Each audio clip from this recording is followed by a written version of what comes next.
بسم اللہ الرحمن الرحیم۔ ہمارے مسلک کا اور سٹیج کا اصل چہرہ ہے۔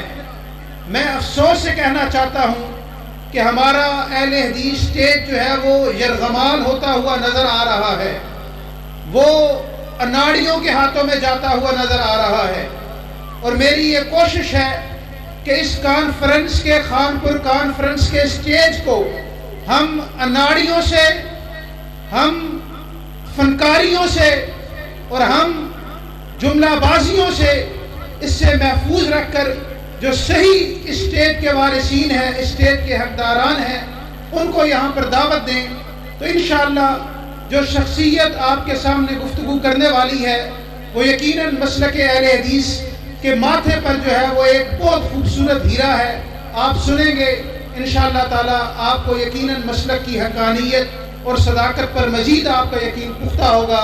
میں دعوت خطاب دیتا ہوں شیخ الحدیث مولانا علامہ غلام مصطفیٰ ظہیر صاحب امن پوری کہ وہ تشریف لائیں اور آپ سے ہم کلام ہو، لیکن آپ سے گزارش ہے کہ آپ بڑے اطمینان کے ساتھ، تسلی کے ساتھ ان کی گفتگو سنیں، اور ساتھی جو دائیں بائیں کھڑے ہیں وہ آگے تشریف لے آئیں۔ انشاءاللہ تعالی آپ کو ان کی گفتگو سن کر السلام علیکم ورحمۃ اللہ وبرکاتہ۔ ان الحمد للہ نحمده ونستعینه من يهده الله فلا مضل له ومن يضلل فلا هادي له۔ اشهد ان لا اله الا الله وحده لا شريك له واشهد ان محمدا عبده ورسوله۔ اعوذ باللہ السمیع العلیم من الشیطان الرجیم۔ وانزل اللہ علیک الکتاب والحکمۃ وعلمک ما لم تکن تعلم وکان فضل اللہ علیک عظیما۔ رب اشرح لی صدری ویسر لی امری واحلل عقدۃ من لسانی یفقہوا قولی۔ اللهم انفعني بما علمتني وعلمني ما ينفعني وزدني علما۔ اللهم صل على محمد وازواجه وذريته كما صليت على آل ابراهيم وبارك على محمد وازواجه وذريته كما باركت على آل ابراهيم انك حميد مجيد۔ اما بعد فإن خير الحديث كتاب الله وخير الهدي هدي محمد صلى الله عليه وآله وسلم وشر الأمور محدثاتها وكل محدثة بدعة وكل بدعة ضلالة۔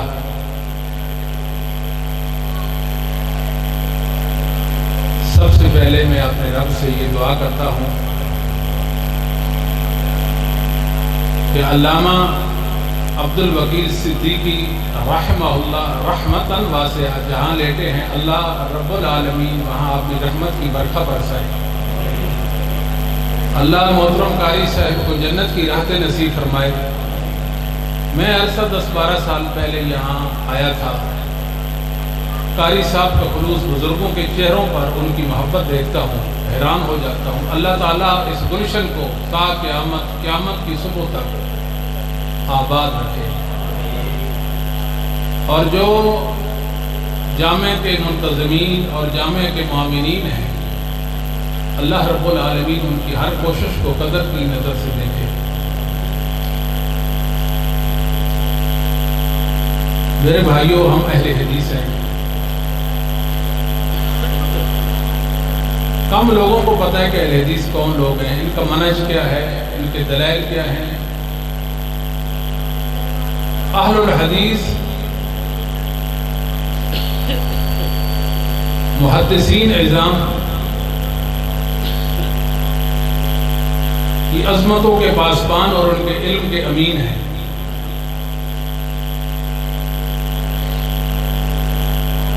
اس نیلی فام چھت کے نیچے محدثین سے بڑھ کر علم والا، تقوی والا اور بے تکلف چشم فلک میں کسی نے نہیں دیکھا۔ وہ اہل حق کا گروہ، وہ فرقہ ناجیہ، وہ طائفہ منصورہ، وہ علم نبوت کے حقیقی وارث، اور پاسبان، ان کا عقیدہ اور ان کا عمل، ان کا علم آج بھی دنیا میں موجود ہے۔ یاد رکھیے، کچھ لوگ ہیں جو اہل حدیث کے بارے میں یہ کہتے ہیں کہ یہ کل کی پیداوار ہیں۔ یہ ان کی بہت بڑی غلطی اور خطا ہے۔ اس غلط فہمی کو دور ہونا چاہیے۔ اہل الحدیث اس تسلسل کا نام ہے جو اصحاب محمد صلی اللہ علیہ وسلم سے لے کر محدثین اعظام، ائمہ دین، ائمہ اسلام، ان سے چلتا ہوا آج بھی دنیا میں موجود ہے۔ حق دنیا میں لمحہ بھر کے لیے بھی مفقود نہیں ہوا۔ وہ حق جو محدثین کے پاس تھا وہ اہل حدیث کے پاس آج موجود ہے۔ ان کی مخلصانہ کاوشوں اور کوششوں کو اللہ نے قیامت تک زندہ رکھنا ہے۔ تقدمۃ الجرح و تعدیل میں ہے کہ امام ابو زرع رازی اور امام ابو حاتم الرازی، امام ابو حاتم جبل من جبال العلم، اتنا بڑا امام، محدث، علم کی اتنی بلند چوٹی ہے، اگر کوئی انسان اس چوٹی کو دیکھے اس کی پگڑی تو نیچے گر سکتی ہے، چوٹی کو نہیں دیکھ سکتا۔ وہ بیان کرتے ہیں کہ ہم اپنے ایک شیخ محدث کے پاس حدیث سننے کے لیے گئے۔ آگے گئے تو درس شروع تھا، ہمارے پاس مچھلی تھی، ہم نے مچھلی رکھی اور درس میں بیٹھ گئے۔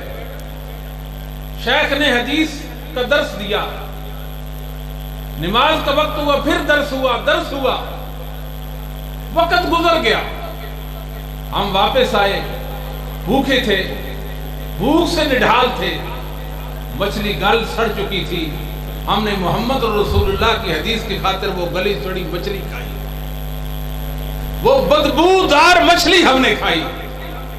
اب بتائیے، ایسوں کے خلوص کو، ایسوں کے علم اور تقوی کو اللہ باقی رکھتے ہیں یا نہیں رکھتے؟ یاد رکھیے، ہم نے محدثین کے مسلک پر پیرا دیا ہے اللہ کے فضل و کرم سے۔ ان کی عظمتوں میں ہماری بقا ہے، ان کا علم ہماری دلیل ہے۔ ہم اتنے صبر والے ہیں کہ روئے زمین پر اہل حدیث سے بڑھ کر صبر والا کوئی نہیں ہے۔ وہی عقیدہ، وہی عمل، وہی علم، وہی قرآن و سنت کا فہم جو اللہ نے محدثین کو دیا تھا، آج کے اہل حدیث بھی اسی عقیدے، اسی عمل، اسی علم پر قائم ہے۔ سرے منہ بھی ہم منحرف ان کے علم سے نہیں ہوئے۔ آپ غور کیجئے، محدثین کے مسلک کے حوالے سے ایک گروہ آیا، ان کے مقابلے میں جن پہلے کلام دنیا کہتی ہے، جو متکلمین تھے، اللہ کی توحید میں بگاڑ لایا، رسول اللہ کی حدیث کے بارے میں لوگوں کو بدظن کیا، لوگوں کو محدثین سے بیگانہ کر دیا۔ ایک انسان کو اس طائفہ منصورہ کے مقابلے میں کھڑا کیا جن کے متعلق امام ابن حبان نے کہا المجروحین کے اندر ان کو 17 روایتیں ان کی ہیں، ان کے اندر بھی یہ مضطرب ہیں۔ انہوں نے پوری زندگی ایک حدیث کو نہ صحیح کہا، نہ ضعیف کہا، نہ کسی راوی کو ثقہ کہا، نہ کسی کو ضعیف کہا۔ قرآن مقدس علامہ قرطبی کے مطابق 6235 آیات ہیں۔ ایک آیت کی تفسیر، ایک آیت کا معنی، ایک آیت کا مفہوم بھی ان کے امام سے ثابت نہیں ہے۔ ایک گروہ لایا گیا، اللہ کے فضل و کرم سے محدثین نے اللہ کے دین پر پیرا دیا، قرآن کریم کے الفاظ پر پیرا دیا، قرآن کریم کے مطالب پر، مفاہیم پر، معانی پر پیرا دیا، حدیث کے الفاظ پر پیرا دیا، حدیث کے معانی بیان کیے، حدیث پر پیرا دیا۔ یہ محدثین کی ذمہ داری تھی، کما حق ہو، انہوں نے اپنی ذمہ داری کو پورا کیا۔ وہ گروہ اللہ کی توحید کے حوالے سے دخیل ثابت ہوا۔ یقین سے کہتا ہوں وہ گروہ ایسا گروہ تھا پورے کلام مقدس نہیں مانتے، آدھی آیات کو تعویل اور مجاز، استعارہ اور تمثیل کی بن چڑھا دیا، قرآن کے مطالعے بگاڑ دیے۔ اصحاب محمد صلی اللہ علیہ وسلم نے قرآن کی جو تعبیریں کی، جو تفسیریں کی تھی، عملی تعبیریں پیش کی تھی، اس سے یکسر منحرف ہو گئے تھے، یکسر منحرف ہو گئے تھے۔ یقین جانیے اللہ رب العالمین ہر دور میں اہل حدیث کے ایسے لوگ پیدا کیے جن میں سے ایک بلند مرتبہ انسان جس کا نام ابن تیمیہ ہے۔ ابن تیمیہ رحمہ اللہ تعالی نے اہل کلام اور متکلمین کو للکارا۔ تعویل اور مجاز کے دو بت تھے، ابن تیمیہ نے دونوں بت گرا دیے۔ آئے جس میں ہمت اللہ کے کلام کی تعویل کرے یا حقیقت کو مجاز پر محمول کرے، اہل حدیث اٹھ کھڑے ہوں گے اللہ کے فضل و کرم سے۔ ہم کسی کو قرآن میں غلط تعبیر کرنے کی اجازت دیں گے نہیں، حدیثوں کے غلط معنی اور مطالب لینے کی اجازت دیں گے نہیں۔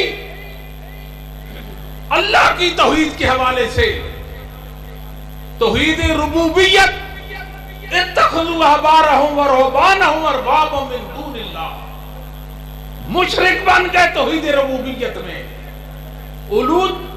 اور توحید الوہیت میں بزرگوں سے فیض پایا، غیر اللہ کی پکار کی، رسول اللہ صلی اللہ علیہ وسلم کی شان میں غلوب کرتے ہوئے خدائی اور صاف رسول اللہ میں مانے، اور رسول اللہ کو مشکل کشا، حاجت روا اور مختار کل کہنا شروع کر دیا۔ توحید الاسماء و صفات جو اللہ کی توحید کی بنیاد اور اساس ہے، اللہ کی معرفت کا واحد ذریعہ ہے، اس کو اپنی جگہ سے ہٹا دیا۔ صرف 7 صفات مانتے ہیں۔ کتنی صفات مانتے ہیں؟ 7۔ کیا ہمارے رب کی 7 صفات ہیں؟ اللہ کی اتنی صفات ہے، اللہ کے سوا ان کا کوئی شمار کر سکتا ہی نہیں۔ صرف 7 صفات کو مانتے ہیں، اور وہ بھی اہل سنت کے مسلک اور منہج کے مطابق نہیں مانتے۔ ایک مثال بتاتا ہوں، یہ تلخ بات ہے علماء کی موجودگی میں اور طلباء کی موجودگی میں بات عرض کرتا ہوں۔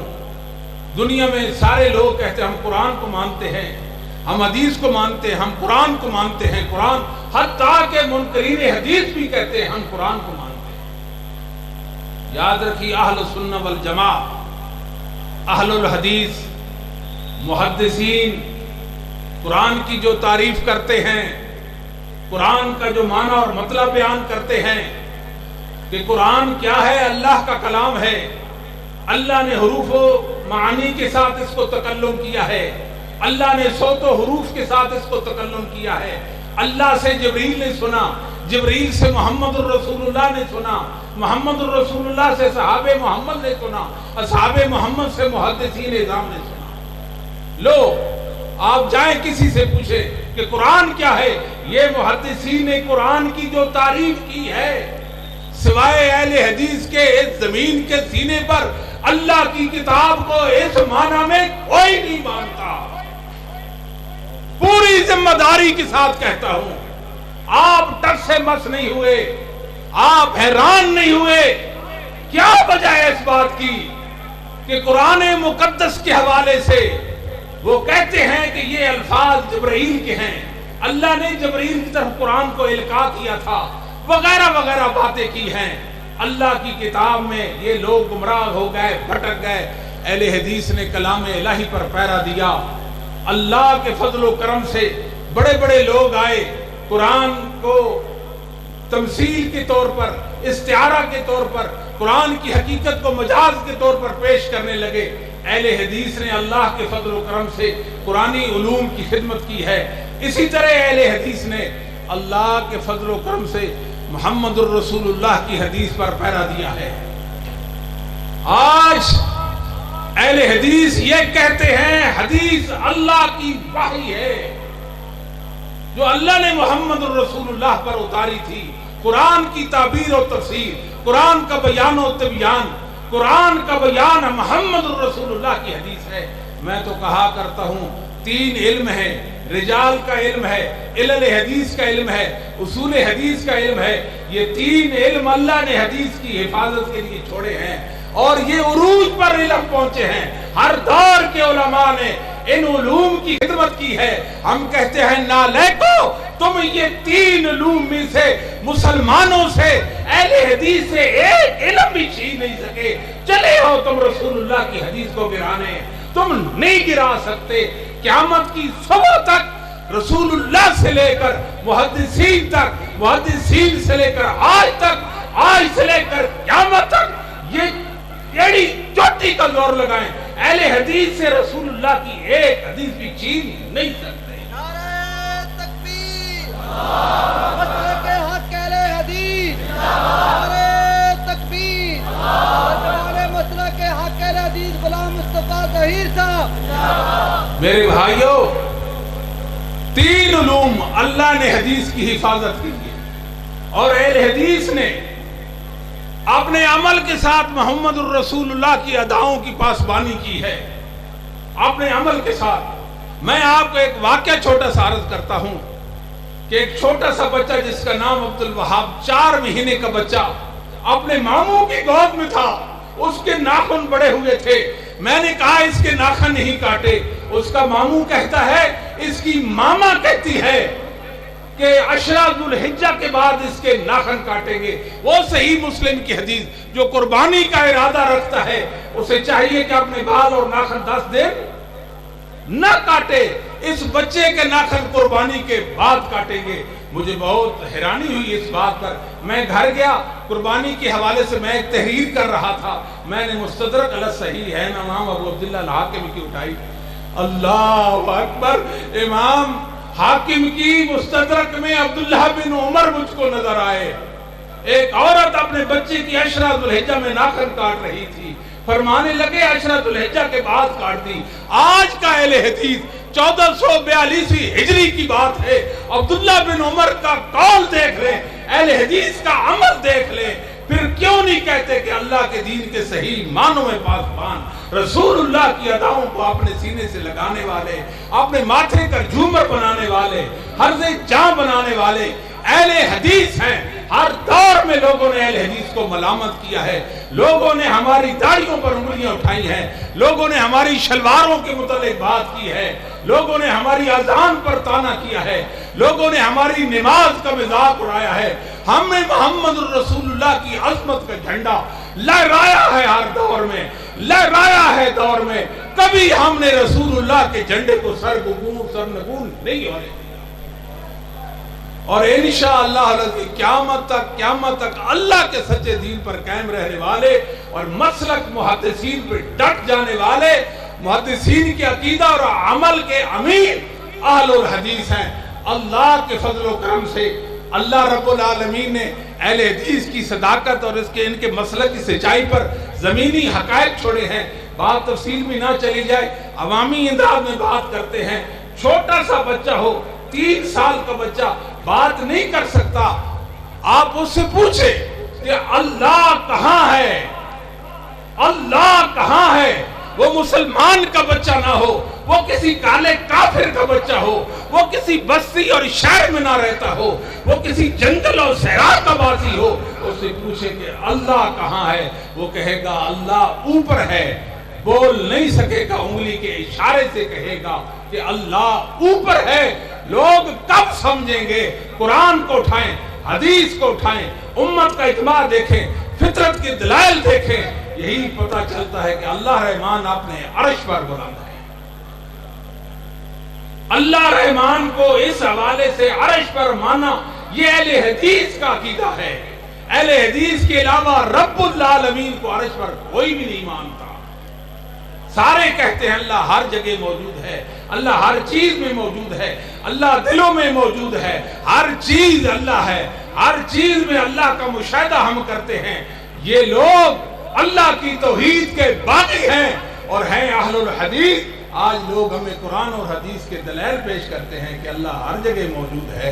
امت کے اجماع کے سامنے ائمہ دین کے مسلک اور ان کے عقیدے کے مقابلے میں محدثین کو دلیلیں دکھانے والے نالائق ہوتے ہیں.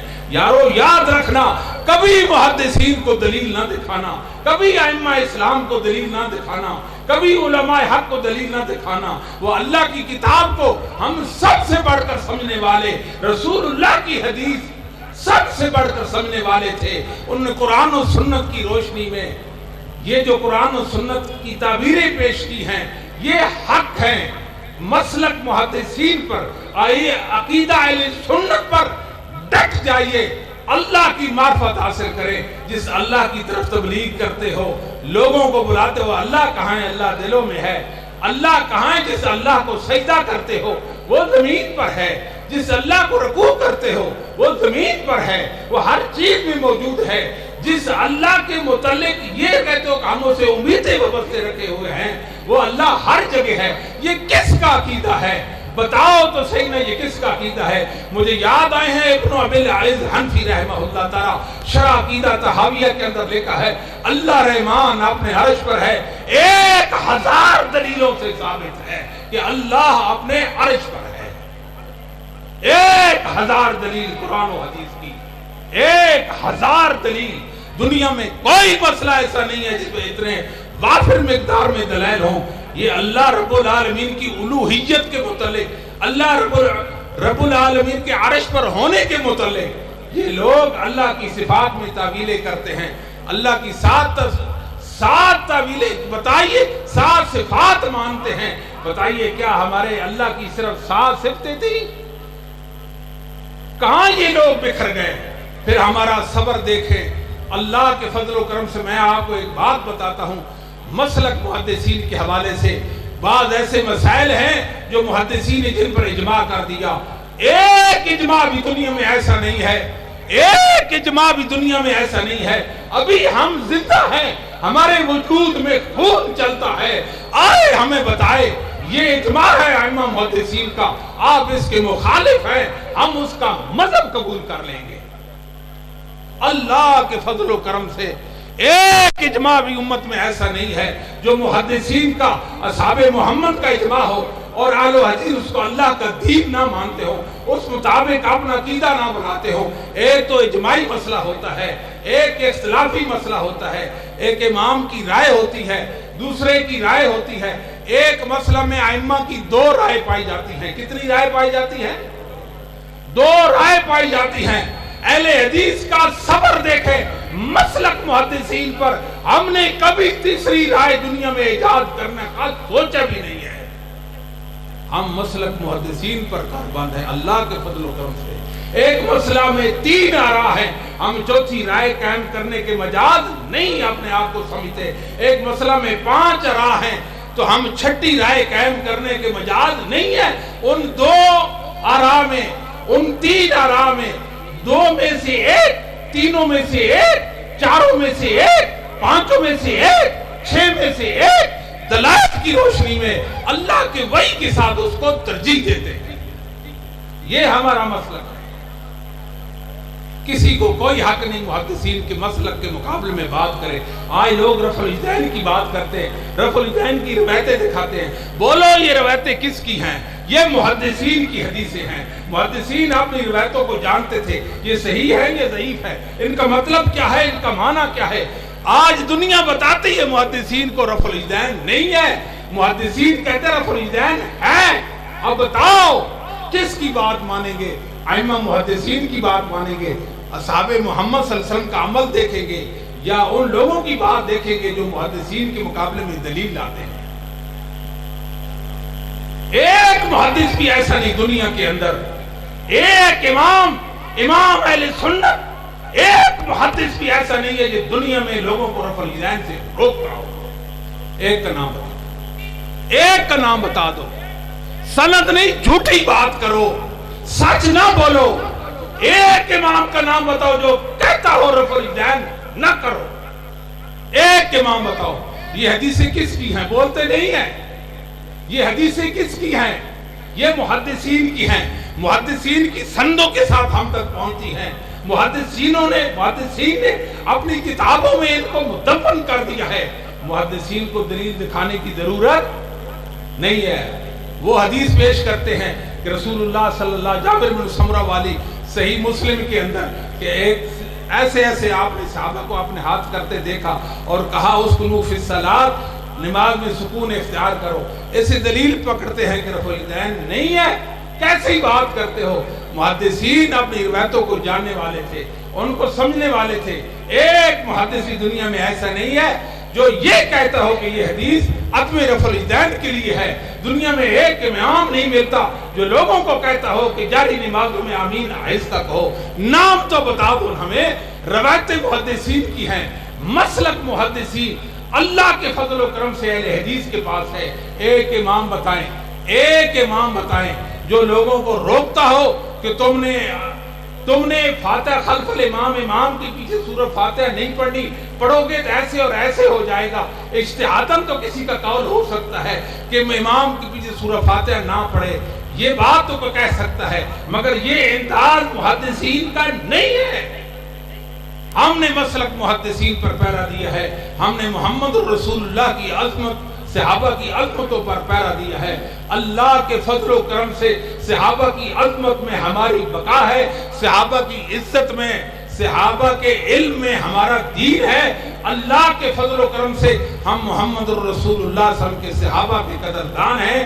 اور جو صحابہ کے بارے میں بات کرے گا اس کے بارے میں ہمارا نظریہ یہ ہے کہ دنیا کا بدترین انسان اور برا انسان ہے. یاد رکھیے صحیح بخاری اور مسلم کی حدیث ہے. اس حدیث کے راوی ابو ہریرہ بھی ہیں، عبداللہ ابن عباس بھی ہیں رضی اللہ عنہم. ایک شخص نبی پاک صلی اللہ علیہ وسلم کے پاس آیا، عرض کرتا ہے اللہ کے رسول میں نے خواب دیکھا ہے. خواب کیا ہے کہ آسمان پر میں نے ایک بادل کا ٹکڑا دیکھا ہے، اس ٹکڑے سے شہد ٹپک رہا ہے، اس ٹکڑے سے گھی ٹپک رہا ہے. لوگ ہتھیلیوں میں وہ حاصل کر رہے ہیں یا ہر ایک اپنی ضرورت کے مطابق وہ حاصل کر رہا ہے. اسی اثناء میں کیا ہوا؟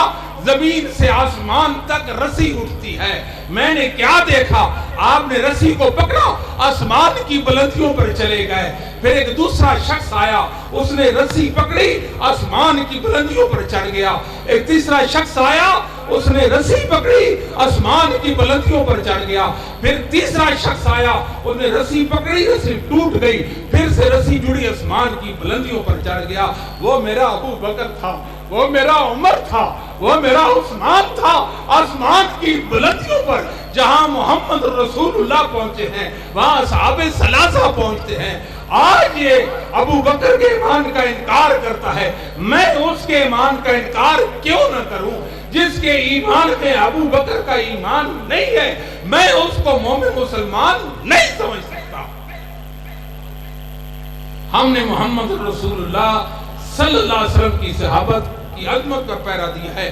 ہم نے محدثین کی عظمتوں پر پیرا دیا ہے. ایک ایک محدث کے دفاع میں، ایک ایک محدث کے دفاع میں اللہ کے فضل و کرم سے ہمارے علماء نے کتابیں لکھی ہیں، محدثین کی عزت کی ہے، ان سے تقریب کی ہے. محدثین اولیاء اللہ ہیں، ان کی گستاخی اللہ کے ساتھ جنگ سمجھتے ہیں. اگر میری زندگی میں ابن شہاب زہری کو نکال دے، میری زندگی سے احمد ابن حنبل کو نکال دے، میری زندگی سے یحییٰ بن معین کو نکال دے، میری زندگی سے امام بخاری کو نکال دے، میری زندگی سے امام مسلم کو نکال دے، میری زندگی بیکار ہے.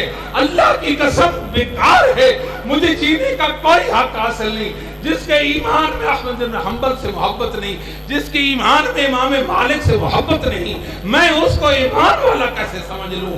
محدثین ہمارے آباء و اجداد ہیں، محدثین ہمارے اکابر ہیں. اللہ نے ہمیں ان کی برکت بنایا ہے، اللہ نے ہمیں ان کا وارث بنایا ہے. ہر دور میں ہم نے محدثین کا دفاع کیا ہے. ہم نے رسول اللہ صلی اللہ علیہ وسلم کی حدیثوں کا دفاع کیا ہے. ہم نے رسول اللہ صلی اللہ علیہ وسلم کے اصحاب کی عصمتوں عظمتوں کا دفاع کیا ہے. حدیث کے حوالے سے کسی کے اندر کیا جرت ہے آئے حدیث کے اندر لفظ یا معنوی تحریف کر کے دکھائے. اہل حدیث اٹھتے ہیں اللہ کے فضل و کرم سے، اہل حدیث اٹھتے ہیں اور حدیث رسول کے دفاع میں بات کرتے ہیں. میں ایک چھوٹی سی بات عرض کرتا ہوں. راولپنڈی میں ایک مناظرہ ہوا تھا سید طالب الرحمان شاہ صاحب کا اور مفتی محمد حنیف قریشی صاحب کا جو بریلوی مکتب فکر سے تعلق رکھتے ہیں. اس مناظرے کی بعد میں روداد چھپی تھی.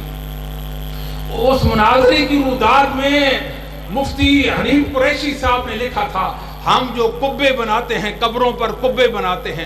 اس وقت تو دلیل مناظرہ میں پیش نہیں کر سکے. بعد میں کہا کہ مسلم شریف کی حدیث ہے قبہ من آدم علیہ السلام کا قبہ.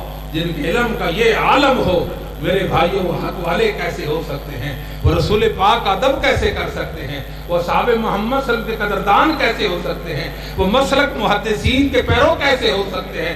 بتاؤ قبہ من آدم پہلی جماعت کا بچہ جانتا ہے کہ یہ چمڑے کا خیمہ مراد ہے اور لغوی اور صرفی اعتبار سے اور نحوی اعتبار سے اس کی کوئی ترکیب بھی نہیں بن سکتی. اتنے ظالم لوگ ہیں. پھر علماء اہل حدیث اٹھے اللہ کے فضل سے محمد الرسول اللہ کی حدیث پر پیرا دیا ہم نے. وہ لوگ چھپ گئے ان کی یہ کوششیں زیر زمین چلی گئی. محمد الرسول اللہ کی حدیث کا اللہ نے بلندیاں نصیب کر دی. تکبیر علماء حق علماء اہل حدیث مسلک اہل حدیث میرے بھائیوں میرے بزرگوں مسلک اہل حدیث کی حقیقت کو سمجھے. اللہ کا کلام اللہ کا کلام قرآن سمجھا جا چکا ہے. حدیث سمجھی جا چکی ہے. کس نے سمجھی؟ اصحاب محمد نے سمجھی. کس نے سمجھی؟ محدثین نظام نے سمجھی. کس نے سمجھی؟ ائمہ دین نے سمجھی. ہم ان کے علم پر قائم ہیں. ہم اپنی طرف سے کسی آیت یا حدیث کا معنی بیان نہیں کر سکتے. ہمیں حق نہیں ہے. ہمیں حق نہیں ہے. ہمارا حق یہ ہے کہ ہم مسلک محدثین پر قائم رہیں, ان کے علم کو اپنی دلیل بنائیں. ہم نے کبھی بھی اللہ کے فضل و کرم سے کسی آیت کا کسی حدیث کا اپنی طرف سے معنی نہیں بیان کیا. ہم پوری دنیا کو اس بات پہ لانا چاہتے ہیں آؤ محدثین کے علم پر اکتفا کر لو, آؤ ائمہ اسلام کے علم پر اکتفا کرو.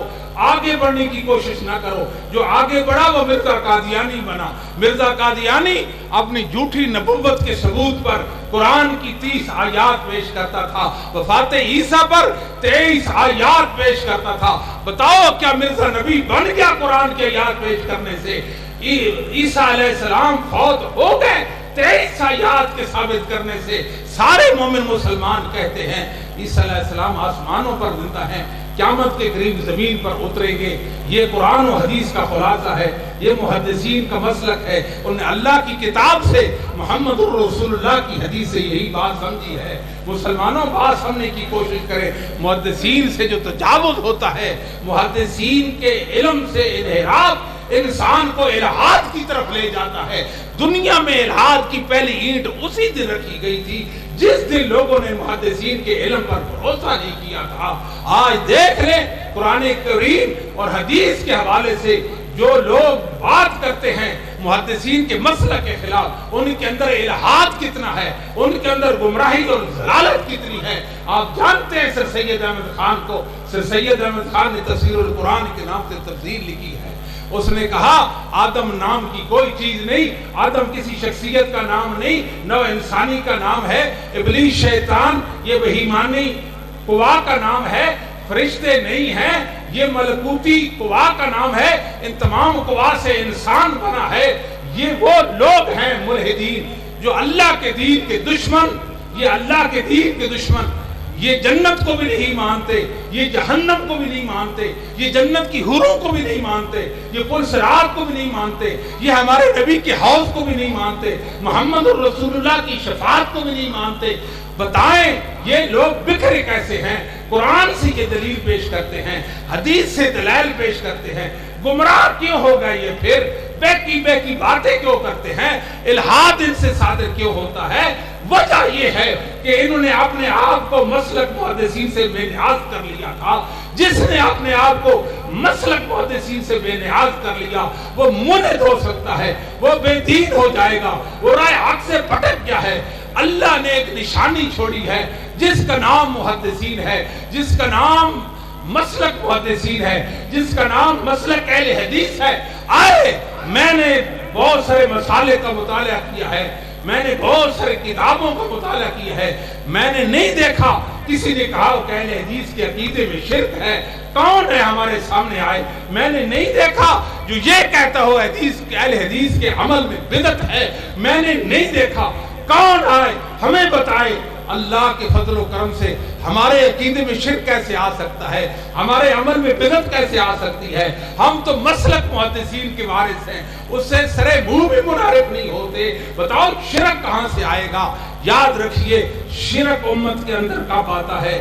تب آتا ہے جب امت محمد صلی اللہ علیہ وسلم کی شان میں غلو کرتی ہے۔ آخر میں ایک بات عرض کرتا ہوں، علامہ حیثمی یہ 974 میں فوت ہوتے ہیں، ان کی کتاب ہے الزواجر، ان وصفہ من غیر صفتہ تکذیب لہ ویوخذ منہ ان کل صفت اجمعوا علی ثبوتہا لہ یکون انکارہا کفرا۔ یہ ہمارا مسلک ہے میرے بھائیوں، اس کو لکھ لو اپنے پاس، در و دیوار پر لکھ لو مسلک اہل حدیث کو۔ رسول اللہ صلی اللہ علیہ وسلم کے بارے میں ہمارا مسلک، ہمارا عقیدہ یہ ہے کہ ہر وصف رسول اللہ کا، ہر وصف رسول اللہ کا متعلق بیان کرنا کہ رسول اللہ مشکل کشا ہیں، آپ حاجت روا ہیں، آپ مختار کل ہیں، آپ صلی اللہ علیہ وسلم بگڑیاں بنانے والے ہیں، آپ بشر نہیں آپ نور ہیں، یہ نبی پاک کے اوصاف بیان کرنا یہ رسول اللہ کی تکذیب ہے، اس لیے کہ قرآن و سنت میں ان عقائد کی کوئی جگہ نہیں ہے، کوئی جگہ نہیں ہے۔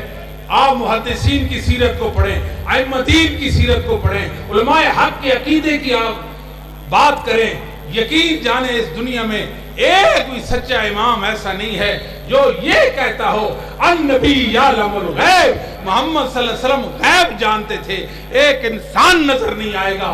بتاؤ انصاف کیا کہتا ہے، علم کیا کہتا ہے، اللہ کا کلام کیا انہوں نے نہیں سمجھا، رسول اللہ کی حدیث کے مطالب نہیں سمجھے، کیا انہوں نے اسلامی عقائد جو ہے صحیح معنوں میں نہیں سمجھے تھے؟ کیوں نہیں کہتے، کیوں نہیں کہتے؟ سارے کہتے ہیں النبی لا یعلم الغیب، النبی لا یعلم الغیب۔ سید عائشہ سے کسی نے پوچھا، عائشہ سے پوچھا اور وہ کہتی تھی، سید عائشہ بخاری مسلم کی حدیث ہے، جو یہ کہتا ہے، جو یہ کہتا ہے رسول اللہ صلی اللہ علیہ وسلم عالم الغیب ہیں، وہ جھوٹا ہے، وہ جھوٹا ہے۔ جو رسول اللہ کو عالم الغیب کہتا ہے وہ کون ہے؟ وہ جھوٹا ہے۔ اصحاب محمد کہتے ہیں ورسول اللہ صلی اللہ علیہ وسلم بشر، ورسول اللہ بشر، رسول اللہ خود فرماتے ہیں انما انا بشر، انما انا بشر، اللہ فرماتے ہیں آپ کہہ دیں انما انا بشر، نبی تو بشر ہیں، یہ کہتے ہیں نور سے ہیں۔